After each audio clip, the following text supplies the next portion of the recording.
So it's the last week of the December 22, and as we get ready to usher in 23, let me tell you what are the top 5 trends of digital marketing which are here to stay and will continuously help the brands grow their business.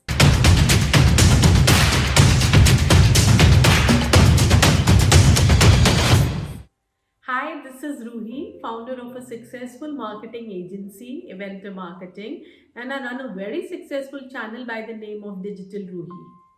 Trend number one is live streaming. As we remember during the COVID times, that lot of interaction started happening on live streaming.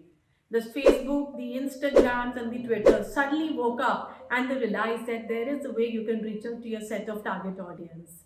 And that gave birth to this amazing thing which is called your live streaming. So live streaming is so good that today if you want to reach out to your customers on a regular basis, this is the best way of interacting with them. Make sure your schedule is planned in advance and your customers know that you're coming on a designated day and a time. That is a good way of bringing a connect and the customers can expect more out of this. So live streaming is here to stay, and if you remember that this is the greatest way of how your brand can reach out to a new set of prospect target audience as well. The second important trend is user-based generated content. I cannot ignore this that today users are coming out more and more onto the social media platforms and engaging with their people and also with the brand itself. In fact, during the COVID times, Oreo came out with this fantastic campaign which actually generated them about almost 40 lakh likes. And the campaign was more about cook with Oreo.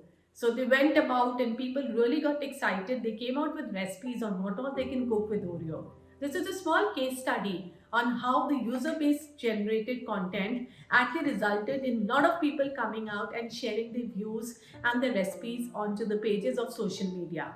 This generated a lot of traffic and definitely it helped Oreo upscale their sales as well.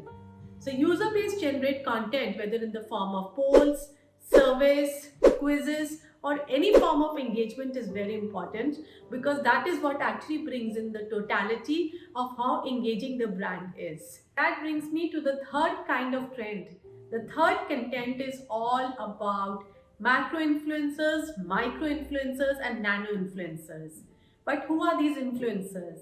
These are people who are having a good kind of a viewership on the YouTube videos or a good number of likes which is being generated as a user-based content on a regular basis. The most important thing to remember in 23 is the mid segment, that is your micro influencers are here to stay. Anyone who's having an account with views and likes over 10,000 is there and they can actually collaborate with various brands.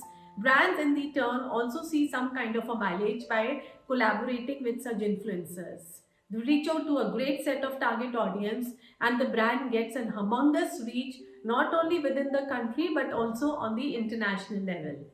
So go and check out who are the micro influencers you can actually collaborate with as a brand and make sure that their virality is there so that the content, whatever you're trying to promote, is being promoted all around. The fourth kind of trend is basically your shoppable post. So with the e-commerce having come up in a big way and most of the brands now selling through e-commerce, what is very critical over here is that even the social media has become very e-commerce like. Today, if I was to shop on Instagram and if I see a brand with the right pricing and it helps me go and see the links over there which take me to the website, it is a shoppable post for me. So shoppable posts are definitely increasing and this should be increasing in the 23 with more and more brands coming online and having their brands on the e-commerce. The e-commerce platform has led us to this whole interesting phenomena where people today are shopping like crazy and they are also moving on to the social media.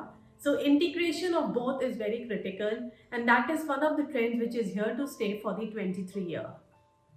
The fifth kind of trend is more about progressive web apps. As the name indicates, these are web apps which are integrated into the website and they perform both as a mobile app and as a website. This has become a very good thing for most of the marketers as you have both the things integrated into one. The progressive web app culture is definitely here to stay And with almost 2.9 million people on their smartphones scanning for content and reaching out to websites, this has become the ultimate thing of having your app integrated into that. So for Ausly customers who are dealing with B2C and they're reaching out for a mass audience, this is the thing to go, the progressive web apps. If you don't have one, make sure you start integrating that in your 23 plan. So like I listed, these are the 5 top trends, but this is not ending over here. The list can be more as and when we usher into the year 23. The 23 year definitely looks to be a promising one compared to the past 2 years because of the COVID. And with the digital advent, we see more and more customers coming online and looking for new methodologies on how they can adapt with the changing analytics and the new performance marketing which is happening. So here is wishing all of you a great 23 and hope to see you implementing these particular trends into your strategy for the next year. Cheers and see you in 23.